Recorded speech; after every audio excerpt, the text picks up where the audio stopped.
안녕하세요. 예수비전 선교회의 안희한 목사입니다. 얼마 전에 전광욱 목사님을 만났죠. 만나자고 연락을 주셔서 찾아뵙고 아주 이야기를 나눴습니다. 그러고 나서 궁금해하는 분들이 굉장히 많아요. 어떤 이야기를 나눴는지 자꾸 물으시더라고요. 이런저런 다뤄야 될 이슈들이 있어서 그것들을 먼저 다뤘고, 오늘 전 목사님 만나고 나서 그 이야기를 좀 나누도록 하겠습니다. 일단 사랑제일교회 갔는데요. 주변이 참 황량하더라고요.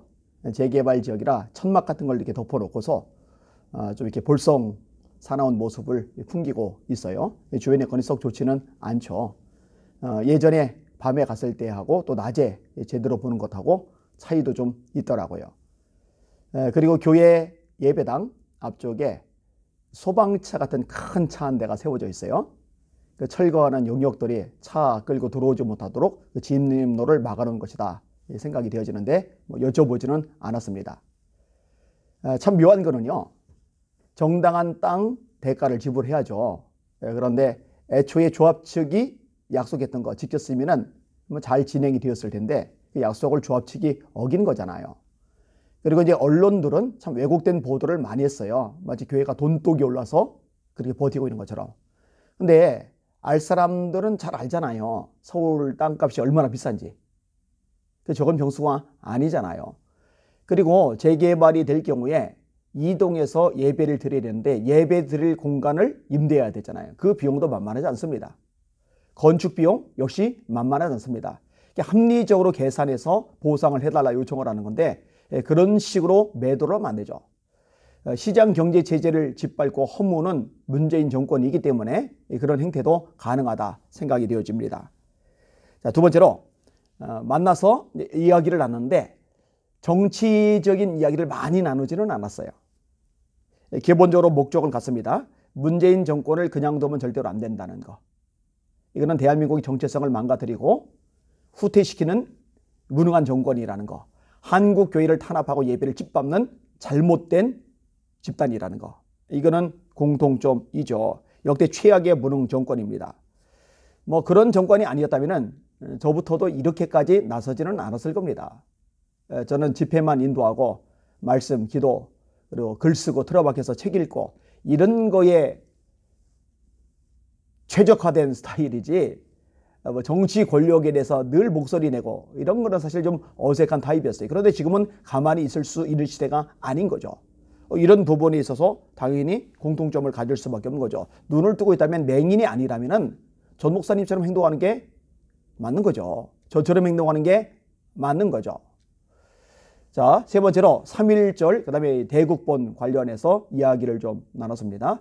생각보다 대국본 가입한 사람 수가 많지는 않더라고요. 좀 안타까운 마음이 있었습니다.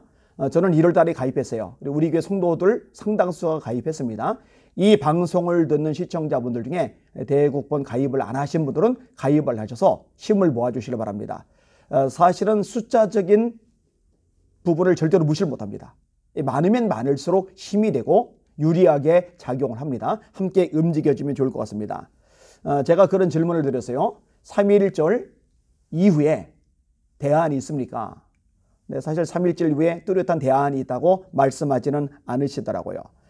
만약 코로나로 인한 정치 방역이 아니었다면 벌써 문재인 정권 뒤집어졌을 겁니다. 광화문 사람들 인산인해를 이루면서 난리가 났을 겁니다. 그게 두려워서 차벽 설치하는 거죠. 그게 두려워서 강철 펜스 주문한 거죠. 그게 두려워서 광화문 땅을 헤집어 놓은 거죠. 그게 두려워서 집합 금지 명령 내리는 거고 5명 이상 모이지 못하게 하는 거죠. 그게 무서워가지고. 그게 문재인 정권의 특징 아닙니까? 대안을 뚜렷하게 말하기 어려운 게 바로 코로나 정치 방역 때문이라고 생각을 합니다. 모이면은 이게 프레임을 씌워가지고 당하는 요소가 돼버리거든요. 작년 8월 15일에 그렇게 됐어요. 얼마나 타격을 많이 받았습니까? 언론들은 이미 다 자기화되어 있기 때문에 언론 노조가 장악을 하고 있기 때문에 거기에 맞게끔 계속 폭탄을 쏘아댑니다. 그러니까 여기에 선동당한 국민들은요 같이 비방하고 욕을 하는 쪽으로 돌아서 버리는 거예요. 참 가슴 아픈 현실입니다. 안타깝죠? 자, 네 번째 부분인데요. 정치적인 이야기를 생각보다 많이 안 나눴다면 무슨 이야기를 많이 나눴을까? 일상적인 이야기 나눴겠어요? 아니요. 성경 이야기를 많이 나눴습니다. 생각보다요 성경에 대해서 박식한 사람들이 많지 않습니다.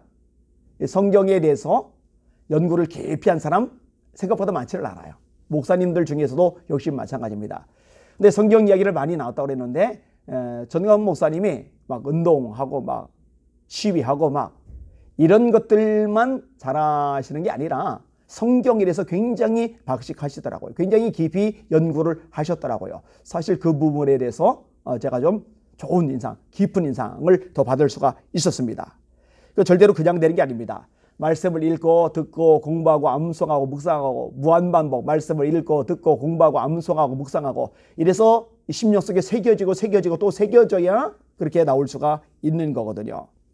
참 감사한 일이라고 생각을 했습니다. 사실 목회자라면 목사라면요 다른 무엇보다 이 말씀 성경의 전문가가 되는 게 마땅한 일이니까요. 자, 정광훈 목사님을 만나고 온 다음에 이런저런 논란이 좀 생겼어요. 뭐냐면요, 왜 만나느냐, 왜 힘을 실어주느냐 이런 전화 제가 종종 받거든요. 그 다음에 이런 댓글 종종 보거든요. 그리고 이제 저를 지지하고 저를 격려해주고 저를 후원해주고 저를 기도해주는 멤버들 사이에서도 논쟁이 좀 벌어졌어요. 약간 욱신각신하는 것들이 일어났어요.